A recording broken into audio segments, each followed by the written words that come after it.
In this video, we'll be showing you... Bro, can you move to the side? I'm trying to talk to the guy who wants to play Red Gunlancer. Okay, much better. How to play the Lone Knight or Red Gunlancer build. With the Red Gunlancer, you're trading the safe playstyle of combat readiness for a more stagger and weak point damage focused build, and much less defensive capabilities where you're favoring speed instead, therefore requiring a lot more coordination on your part and really understanding how to fight the bosses. But if you can manage to do that, then you will do an insane amount of damage and carry the team. So in this video, we're going to be going over what exactly to build on Red Gunlancer, as well as the stats in the engravings and how to actually play the class when it comes down to Guardian raids. So let's start off with the abilities and the build.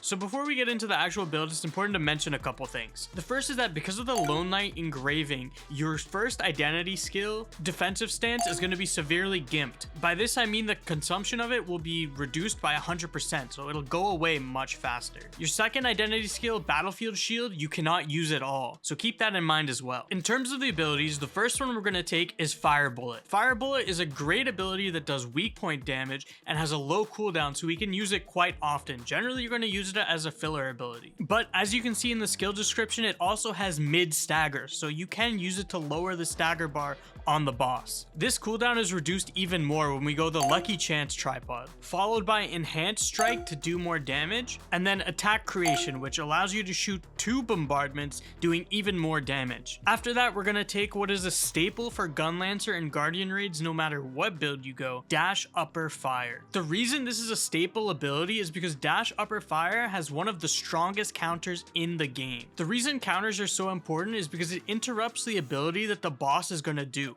reducing the damage that your team takes. Counters are extremely important to the Red Gunlancer gameplay as well, because as I mentioned, you're focusing on weak point damage. So after a counter, you want to try to get as much weak point damage as possible as the target is not going to be moving. Not only can Dash Upper Fire be used as a counter, but it can also be used to lower the stagger bar because it has mid to high stagger. For the tripods, we want to go Ready Attack to increase the damage that this ability does. And now moving on to one of our main DPS abilities, Charge Stinger. After charging up this ability, you unload a massive amount of damage straight up into the boss's face. So this massive amount of damage can either be used for stagger or for weak point. It does great at both. To increase the damage on this ability, we're going to go weak point detection and charge enhancement. Lastly, we go last charge, which gives you 1 additional charge, increases the range of the ability, as well as increasing the damage by 40%. So next up, I'm going to give you an option of what you can go in this build. So from what I've seen, people can either go counter Gunlance or Gunlance shot. The way you would decide which one you want to go is depending on how safe you want to play. If you want to be a little bit safer, then you can go counter Gunlance, but if you're more of the "just don't take damage forehead, then you can go Gunlance shot instead. As you can see, I'm pretty salty because I have to go counter Gunlance because I die way too much on Red Gunlancer. I heard that the best way to avoid dying on Gunlancer like that is if you hit that subscribe button. Apparently it increases your survival chances by 420%. Okay, but in all seriousness, so let's talk more about counter Gunlance. So the reason counter Gunlance is such a good defensive ability is because if you get hit while the ability is up, it negates 100% of your max HP, therefore basically nullifying any damage that the boss would do. And if you successfully block an attack, you hit them back with a good old-fashioned side-handed bitch slap. That sound will ripple all the way across the arena. Seriously, even that dude in Lutera Castle will be hearing that shit. For the tripod, you go on counter Gunlance, you want to go Ready Attack so the response attack does way more damage. If you decide to go Gunlance shot, you want to go nimble movement to increase the attack speed on that ability. Next up is going to be your highest stagger damage ability for Gunlancer, Surge Cannon. I swear the animation for this ability is just the coolest thing ever. This is the whole reason I actually decided to play Gunlancer. So with this ability, you can generally do 2 different things. You can either make it a very big AoE attack, which is really good in Chaos dungeons, but for Guardian raids, we want to make it as concentrated and compact of an ability as possible. For that reason, on the tripods, we're going to go high explosive shot, overcharge, and focus fire so that we can make this the most concentrated ability possible, but also remove that little perfect window that might screw us up in the middle of battle. After that, we want to go another imperative ability called Bash. The reason Bash is so imperative is because it wears so many different hats. Not only is it a counter, but it also does a high amount of stagger damage. And when we pair it with the armor destruction tripod, it also becomes a debuff. As you can see, this is more of a lower skill point build, but if you do have some extra skill points, somewhere I would highly recommend putting it is in Bash. Taking the ready attack tripod if you can, because not only is it a debuff then,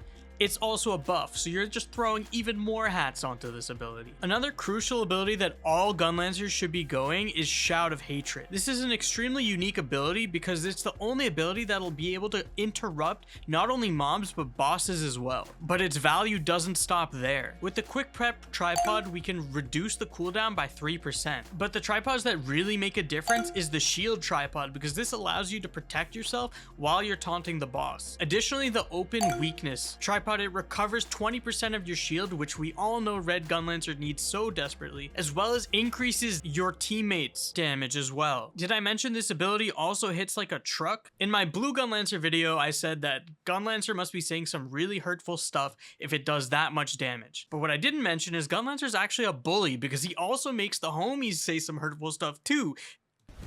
Emotional, damn it!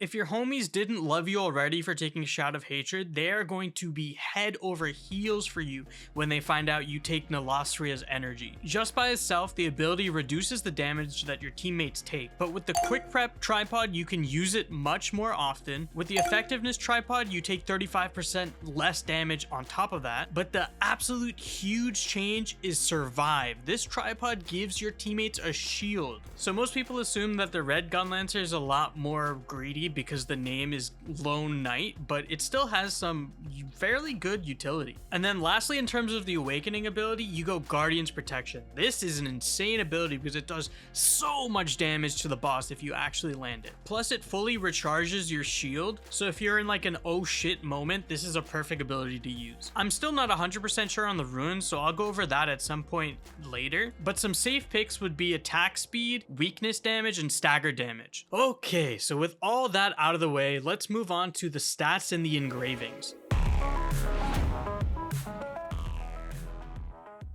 So in terms of stats, it's not that complicated, however it's more complicated than Blue Gunlancer. You want to focus on swiftness and crit. I've been seeing anywhere from 250 to 400 swiftness should be good, and then use the rest in crit. I personally was using a ratio of 25% speed and then 75% crit, but if you're really interested in swiftness, there is like a Lone Knight swiftness build where you go full out swiftness and very little crit. In terms of the engravings, in order for this build to function at all, you need to get the Lone Knight engraving to at least level 1. After that, you want to prioritize supercharge and try to get that to level 3 as soon as possible. Not only does it increase the speed of your charge abilities, but it also makes them do more damage. This is crucial for the Lone Knight build because if you're standing around the boss doing a charge attack, it is pretty risky, so you want to minimize the time that you're doing that as much as possible. After that, you want to go back to maxing out Lone Knight, and if you're pretty far into the game and you've got both of those max, you can also start maxing out Grudge, so then your damage just is that much better. Big disclaimer on Grudge, it might be tempting to get that damage early instead of some of the other abilities, but the damage that you take, especially on Red Gunlancer, is going to be pretty rough. So that about does it for the engravings on Red Gunlancer. Let's move on to how to actually play the class. Okay, so before we get into anything about the abilities, I just want to go over the general concept of this. So your main job as a Red Gunlancer is to do weak point and stagger damage. In order to do stagger damage, you have to use abilities that mention that they do stagger damage. When you use an ability that has any level of stagger damage, it's going to do an additional set of damage to that purple bar under the HP of the boss. Once that little purple bar is depleted, the enemy will become staggered, which basically means they're stunned for a certain amount of time. This is a huge opportunity for your team because they won't be taking damage and they can do a huge push on the enemy's HP. This leads me to the second responsibility of Red Gunlancer, which is weak point damage. Almost all the abilities that Red Gunlancer has have weak point damage. These are going to be specific points on the boss that will let you break off parts of the boss. It works exactly like Monster Hunter, where they have their own HP bar that you can't really see, but if you keep doing damage there, it'll eventually break the part. This is really important because it makes the fight so much easier because it actually gimps the boss, so certain mechanics they won't be able to do because they're missing a part. So the way these two work together is you want to make sure that you're doing enough stagger damage so that you put the boss in a position where your team can do a lot of weak point damage when they're stunned. To tack on to this, countering is so much more important on Red Gunlancer because you create little opportunities to get more stagger damage and weak point damage when they are countered. But in terms of how you should be applying your damage, the first thing you want to do is make sure you do Shout of Hatred. This way the enemy is taunted for a certain amount of time, but you're also shielded and you and your teammates do more damage. From there, you want to debuff with Bash. Now this is a crucial point. Before you do any damage, you want to make sure you apply your shield. We're playing Red Gunlancer here. We don't want our damage to be blue balled by an interruption from the boss, like this. So once you've got your buffs and debuffs rolling, you want to use as many main damage abilities as you can in the open window that you have. This would be Charge Stinger, Surge Cannon, and Fire Bullet. When those are down, you got to use your auto attacks, otherwise you're just going to be doing nothing. You can also use Dash Upper Fire for damage because it does have good weak point and stagger damage. However, if the boss is doing a counterable ability, you have to realize that you're going to be using Bash in that situation if Dash Upper Fire is on cooldown. If your team is in trouble, obviously use Nalastria's energy or your ultimate so that you can at least protect yourself. But the whole point is that you want to go for stagger and weak point damage so you make the fight easier and you carry your whole entire team because the mechanics won't kill them. Lastly is Counter Gunlance. So if the boss is doing a long charge up ability, then you can use Counter Gunlance to block the attack and then also do a significant amount of damage. So yeah, that's pretty much all I've got for Red Gunlancer. I hope you guys enjoyed the video and I hope it was helpful. And if you guys did enjoy the video, I will be making more videos, especially more on stagger and countering coming up. So if that's something you're struggling with, I'll make some videos to show you how to do that. Catch you guys in the next one. Peace!